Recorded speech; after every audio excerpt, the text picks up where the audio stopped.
J'espère que vous allez bien. Dans cette nouvelle vidéo, je vais vous montrer comment calculer la surface à peindre et par la suite, comment déterminer le nombre de litres nécessaires au niveau de la peinture et autres. Voilà, donc cette question vraiment m'a été posée à chaque fois. Et lorsque je regarde dans ma boîte mail, beaucoup de personnes m'ont demandé au niveau de cette question. C'est pourquoi je réponds encore l'explication. Donc le plus important, c'est de répondre et que ces personnes qui me demandent puissent comprendre, voilà, vraiment comment ça fonctionne. Donc je vais prendre le temps pour expliquer du début jusqu'à la fin, pas à pas.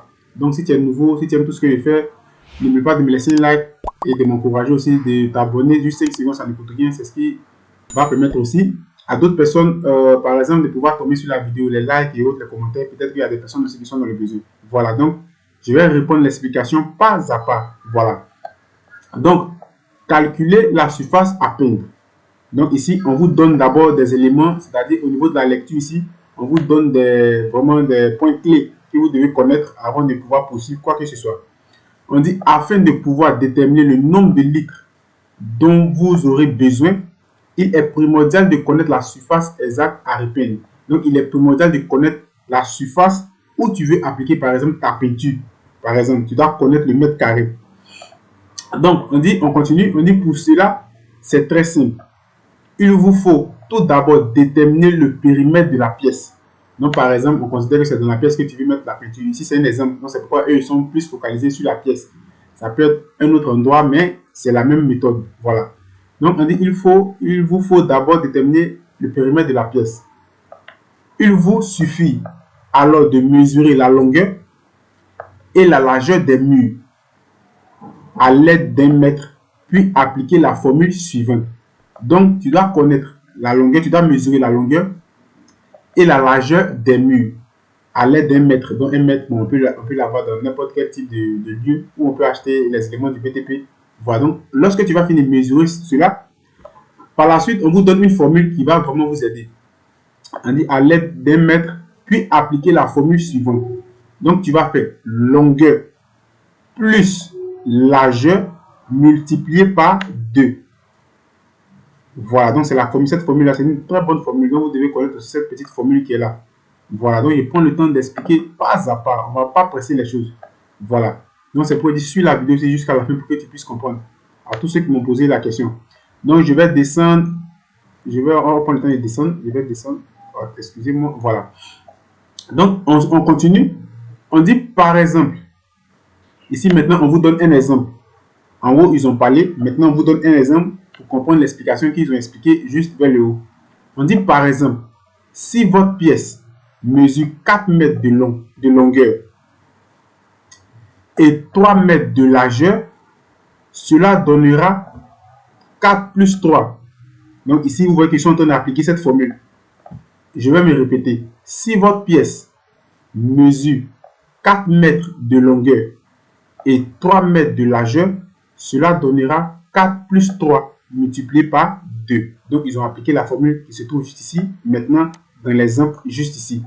Donc, automatiquement, le périmètre va faire, on aura 14 mètres de périmètre. Voilà, dans l'exemple qu'il nous donne ici au niveau de la pièce. Maintenant, on descend juste vers le bas. Pour obtenir la surface en mètres carrés des murs à peindre, multipliez ce périmètre par la hauteur de la pièce que vous aurez préalablement mesuré à l'aide d'un mètre. Donc, le périmètre que vous allez trouver, par exemple, le mètre carré que vous allez trouver, par exemple, qu'on a trouvé juste ici les 14 mètres de périmètre, vous allez maintenant le multiplier par la hauteur de votre pièce. Voilà, donc c'est pourquoi ici, on vous donne une formule maintenant.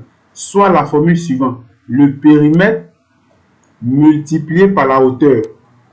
Voilà, vous comprenez ici? Donc, le périmètre qu'on a trouvé ici, les 14 mètres, les 14 ici qu'on a trouvé, on va le multiplier maintenant par la hauteur de la pièce. Donc, on poursuit encore, on prend le temps, on ne se presse pas. Donc, ici encore, on vous donne encore, excusez, on vous donne encore un autre exemple où on va encore vous expliquer cette explication qui se trouve juste ici. Donc, ici, vers le bas, on dit par exemple, si cette même pièce possède une hauteur de 2,20 m, par exemple, la hauteur de votre pièce fait 2,20 m, cela donnera 14 fois 2,20 m. Donc, automatiquement, tu vas avoir 30,8 mètres carrés de surface à repeindre. Voilà. Donc, ici, jusqu'à ici, je pense que ça va. Donc, nota bene, pour être, donc il prend le temps de partir doucement pour qu'on puisse comprendre ensemble. Pour être plus précis possible, il est important de reprendre en compte l'ouverture de portes et de fenêtres que vous ne souhaitez pas repeindre. Voilà, donc par exemple, je vous explique cette petite partie. Lorsque par exemple tu as appliqué la formule, le périmètre multiplié par la hauteur.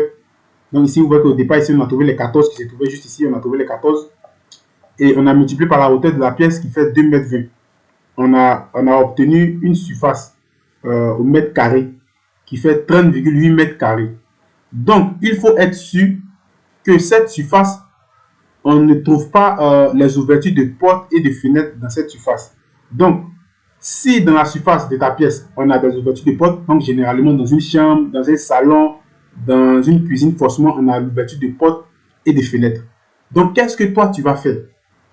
Tu vas déduire ces ouvertures de portes et de fenêtres dans ce mètre carré qui se trouve juste ici. Donc, je vais prendre un exemple tout bête. Par exemple, ici, on a calculé que le mètre carré de notre pièce, on a trouvé 30, excusez-moi. On est où? On est où ça? Excusez-moi. Voilà. Donc, on a calculé, par exemple, et le mètre carré de notre pièce, on a trouvé 30,8 de toute notre pièce. Donc, forcément, dans la pièce, on a des ouvertures de portes, on a des ouvertures de fenêtres. Donc, tu ne vas pas mettre ta peinture sur les portes et sur les fenêtres. Donc, tu vas déduire tout ce qui est en rapport avec ouverture de portes et de fenêtres dans les 30,8 mètres carrés. Donc, c'est ce que vous devez comprendre. Vous devez enlever les ouvertures de portes. Toute la surface qui est en rapport avec l'ouverture de portes et de fenêtres, tu dois enlever. Voilà. Dans ces 30,8 mètres carrés. Donc, juste vers le bas, ils vont donner encore un exemple où l'explication sera encore plus claire. Donc ici, par exemple, on a trouvé 30,8 mètres carrés de surface à repeindre. Donc on reprend juste ici. Bon, ici c'est ce que je disais. Pour être plus précis possible, il est important de prendre du moins en compte les ouvertures de portes et de fenêtres que vous ne souhaitez pas repeindre et de déduire leur surface de la surface des murs. Donc c'est ce que je suis en train de vous expliquer. Soit la formule suivante. Donc, on vous donne maintenant une petite formule ici. Par exemple, ici, qui peut vous aider. Vous voyez juste ici. Surface des murs moins surface des ouvertures. Vous comprenez? Donc, la surface des murs moins la surface des ouvertures. Donc, la surface des ouvertures, c'est la surface des portes et des fenêtres. Voilà. Donc, c'est ce qui est en rapport avec la surface des ouvertures. Donc, ici, vous voyez qu'on met entre parenthèses. On met la hauteur multipliée par la largeur. Vous comprenez? Donc, la hauteur multipliée par la largeur, par exemple, on prend le cas d'une porte ou d'une fenêtre. Donc, la fenêtre a une hauteur, la fenêtre a une largeur. On prend le cas d'une porte. La porte a une hauteur, la porte a une largeur. Donc, pour pouvoir, par exemple, déduire leur surface, donc tu vas faire, on prend un exemple dans ton bâtiment ou même dans ta pièce, tu as seulement, par exemple, une fenêtre de 1,20 m x 1,20 m. Et la surface de toute ta pièce, par exemple, fait 30, ou même la surface de toute ta pièce fait par exemple 40 mètres carrés. Donc, tu dois déduire, tu dois enlever celle de l'ouverture de la fenêtre. Donc, qu'est-ce que tu vas faire au niveau de la fenêtre? Tu vas faire 1,20 m x 1,20 m. Donc, le mètre carré que tu vas trouver au niveau de l'ouverture de la fenêtre, ça peut être la fenêtre, ça peut être la porte. Tu vas faire moins le mètre carré total de ta pièce et tu vas enlever au niveau de tout ce qui est fenêtre dedans.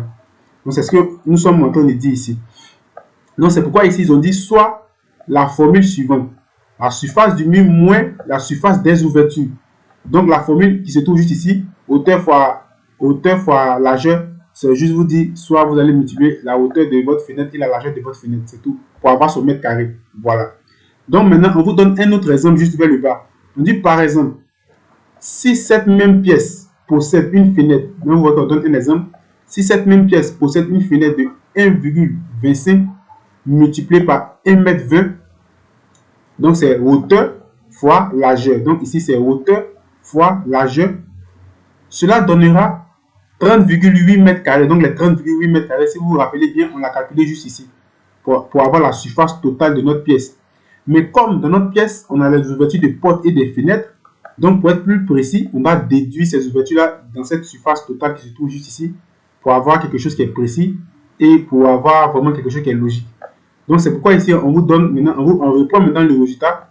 après avoir calculé, après avoir fait 1,25 multiplié par 1,20 m, on va trouver maintenant les 30,8 mètres qu'on avait trouvé au départ ici, moins le mètre carré de l'ouverture de la fenêtre. Donc, automatiquement, on va trouver 29,3 mètres carrés de surface à repeindre. Donc, maintenant, on a quelque chose qui est précis parce qu'on a déduit l'ouverture de la fenêtre. Donc, si dans la pièce, forcément dans la pièce, on va avoir l'ouverture de fenêtre et l'ouverture de la porte.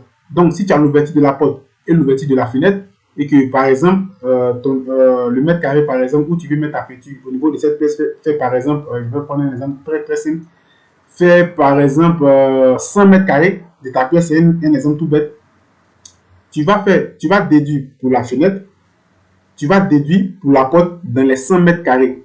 Et par exemple, tu peux trouver quelque chose de précis. Par exemple, je prends un exemple, on va trouver par exemple un exemple tout bête, 80 mètres carrés. Et c'est ces 80 mètres carrés là qui est quelque chose de logique. Donc, n'oubliez surtout pas de déduire à chaque fois l'ouverture de porte et de fenêtre. Donc, c'était la première étape pour connaître la surface de manière précise à repeindre. Donc, maintenant, pour les litres de peinture ou même pour le nombre de pots de peinture, donc on va descendre juste vers le bas pour que je vous explique cela tranquillement. Donc, on va tout doucement. Voilà. Donc, on reprend, on arrive, voilà, par exemple ici. On veut par exemple juste ici. On dit déterminer la quantité de peinture nécessaire. Donc, comment déterminer la quantité de peinture nécessaire? Voilà. Donc, une fois la surface à repeindre fixée, vous comprenez? Donc, ici, on va vous faire comprendre qu'une fois que vous avez déterminé la surface de manière précise, donc on vous parle de cette surface qu'on a eue ici, après avoir déduit les portes, l'ouverture de portes et de fenêtres. Voilà. Il est temps de déterminer la quantité de peinture dont vous, excusez-moi, il est temps de déterminer la quantité de peinture dont vous aurez besoin. On a fini d'avoir notre surface de manière précise. Donc maintenant, on veut déterminer maintenant la quantité de peinture qu'on va utiliser pour pouvoir appliquer sur cette surface-là. Voilà. Donc, pour cela, le calcul est très rapide. Donc, vous allez faire quoi? Surface à repeindre divisé par le rendement de la peinture indiquée. Donc, lorsque vous allez partir, par exemple, dans les quincailleries, on a toujours un rendement sur les pots de peinture. Toujours un rendement. Par exemple, attendez, je vais voir si la connexion va me permettre de vous montrer cela. Voilà, donc je vais mettre rendement. On va chercher ensemble. Rendement. Voilà, rendement. Ici, on va chercher. Hop, je vais appuyer. Si je peux avoir, par exemple, une image qui va me permettre de pouvoir mieux vous expliquer cela. Donc, je vais venir dans image. Je patiente, c'est la connexion qui met un peu de temps. Le rendement. Hop, hop, hop. Voilà, le rendement, c'est ça. Regardez juste ici. Le rendement. Vous allez toujours avoir quelque chose comme ça. Donc, je vais télécharger l'image, par exemple. Hop, je télécharge l'image. Moi, je ne sais pas pourquoi ça ne va pas télécharger. Enregistrer sous. Bon, il y a voir encore ici. Ce que ça va me donner. Bon, je ne sais pas. Ça n'est pas. Il y a pas cette autre image qui est ici. Je vais essayer d'enregistrer pour mieux vous montrer. Encore pour voir. Voilà. Voilà. Donc, ici, vous voyez que le rendement, c'est ça. Voilà le rendement qui se trouve juste ici. Donc, lorsque tu vas partir payer, par exemple, lorsque tu vas partir dans une quincaillerie pour payer tout ce qui est litre de peinture, il faut faire vraiment beaucoup attention.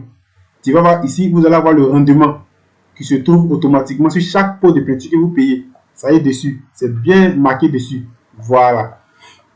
On dit rendement environ 6 mètres carrés pour 0,5 litres de peinture par couche. Donc, c'est le rendement qui se trouve juste là. Voilà la flèche qui se trouve juste là. Donc, on va poursuivre avec l'exercice. Je me retourne juste là. Donc, je vais répondre pour cela. On dit déterminer la quantité de peinture nécessaire.